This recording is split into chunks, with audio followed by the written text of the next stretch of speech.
Very special greetings to all the esteemed members of the Asia-Pacific group from India, a country which is known for its very strong democratic roots. Most humbly and respectfully, I must say that as Vice President of the ipuexecom, it gives me immense pleasure, and I consider it to be my privilege to brief you regarding the happenings in the Executive Committee meeting, the 294th Executive Committee meeting, which was held on 11th and 12th October in Geneva. Mr. Dick, Honorable Speaker of Australia, as member of the Executive Committee, was there with me, and Mr. Fadli John, who is not present here, from Indonesia. He had joined us online. He's also not present today. Friends, out of 17 members, 15 had attended the Executive Committee meeting and gave their valuable suggestions. My esteemed colleagues from the 35 countries of the Asia-Pacific region, I think we are all well aware of the IPU tagline, for democracy, for everyone. I think this says all. We are also aware of the 5 strategic objectives of the Inter-Parliamentary Union. Number 1, as you know, building effective and empowered parliaments, promoting inclusive and representative parliaments, supporting resilient and innovative parliaments, catalyzing collective parliamentary action, and number 5, strengthening the IPU's accountability. And I'm delighted to mention here that within the framework of these 5 strategic objectives and the IPU tagline, there was very fruitful discussion in the Executive Committee, and about 19 agenda items had been taken up for discussion, and all the esteemed members gave their very good views. Friends, please allow me some time. It's very important for you all to know what transpired in the Executive Committee meeting. The main objective of the meeting was to discuss the activities of the IPU. Very important for all of us to know what's happening in the IPU. And to finalize the agenda of the Governing Council to be held in this 149th IPU at Geneva. Program of the General Assembly to be held here, which commences from today, was also discussed and ratified, approved by the Executive Committee members. It is pertinent to mention here that the last Executive Committee of the IPU was held on 19th of June 2024, and as a continuation on 18th of July 2024, summary of the records of this Executive Committee was also ratified by the Executive Committee members. I'm very happy to mention here that our President, Madam Tulia Axon, toured around 15 nations during the past couple of months, and she was kind enough to talk about her activities in these 5 nations, and she did mention that the specific goals of the IPU had been kept in mind by her when she had a dialogue with the representatives of different nations. Her visit was highly meaningful, and whatever she did since the 213th session of the Governing Council was mentioned. The Secretary General, I'm delighted to welcome our President, Madam Tulia Axon. We were just mentioning about you, Madam. And the commendable work that you have done during the past few months as the President who took over in the 213th Governing Council.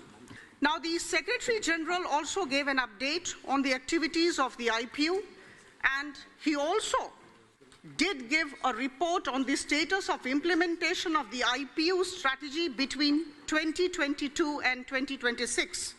Thirdly, I'm very glad to inform this August House that the IPU Secretariat had taken up 37 parliaments, 37 nations for reporting and surveying as regards their status pertaining to the implementation of the IPU's decisions, recommendations, initiatives, and resolutions. Most of these 37 parliaments have done extremely well, and in the Executive Committee meeting, we also decided the list of the countries, the list of the parliaments which would be taken up for 2025 and 2026.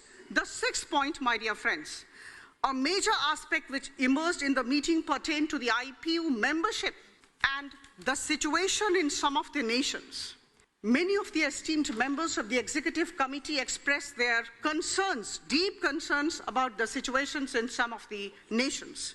Finally, we all know that the finance of any organization is the backbone of the setup of the organization.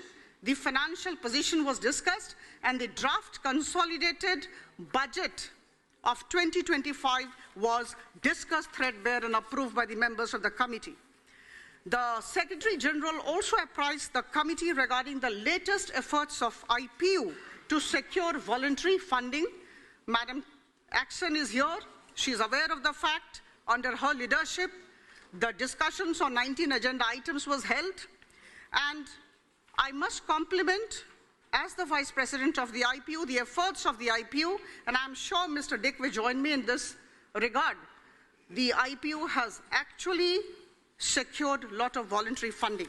Number 8, the committee did receive an update on the activities of IPU Task Force on the peaceful resolution of the war in Ukraine, the work with regard to the Middle East questions and other peace-building initiatives. Matters related to future inter-parliamentary meeting initiative in the areas of parliamentary democracy, the amendments in the IPU statutes and rules, and the need for coordination, cooperation between the IPU setup and the Association of the Secretary Generals was also discussed. As you would see, the committee in all its earnestness discussed 19 agenda items under the guidance of Madam Tulia Axon, and we successfully deliberated on the issues in an atmosphere of goodwill and bonhomie. My dear friends, just give me a couple of seconds. I conclude. I would definitely like to reiterate the combined responsibility of each one of us, 35 nations, 35 parliaments from the Asia-Pacific group, to ensure that the humanity moves towards peace and prosperity, that we create an ecosystem of goodwill, that we create a situation where every child is able to realize his potential, and that there is a world where there is no hunger, no war. In today's scenario, these do appear like daunting challenges. It's very difficult to conceptualize a world of that nature. These do appear as daunting challenges, but my dear friends, I can say with all conviction at my command that there can be no better time than this to fulfill these ambitions. Taking the cue from the overall topic or the subject of this 149th General Assembly of the IPU, I can say that the technology, I request Chairperson, sir, to give me just 1 minute. The technology which is breaking its own records time and again in creating nanochips with humongous processing powers. Artificial intelligence and machine learning constantly making life easier. The prospect of biotech and genomics bringing revolution in the health sector, and millions of people coming out of poverty and hunger. And this is the time when we really need to tell ourselves, the member parliaments of the Asia-Pacific group, that our years, our time is coming. We all need to work with feelings of solidarity in an atmosphere of bonhomie and goodwill, with tremendous level of optimism to ensure that all of us will play a leading role in creating a better world. I conclude with 3 lines: good, better, best. Never let it rest till your good is better and your better best. We have to move from good to better and better to best. Thank you so much. And now I request Honourable Speaker Australia to supplement whatever I have said. Thank you.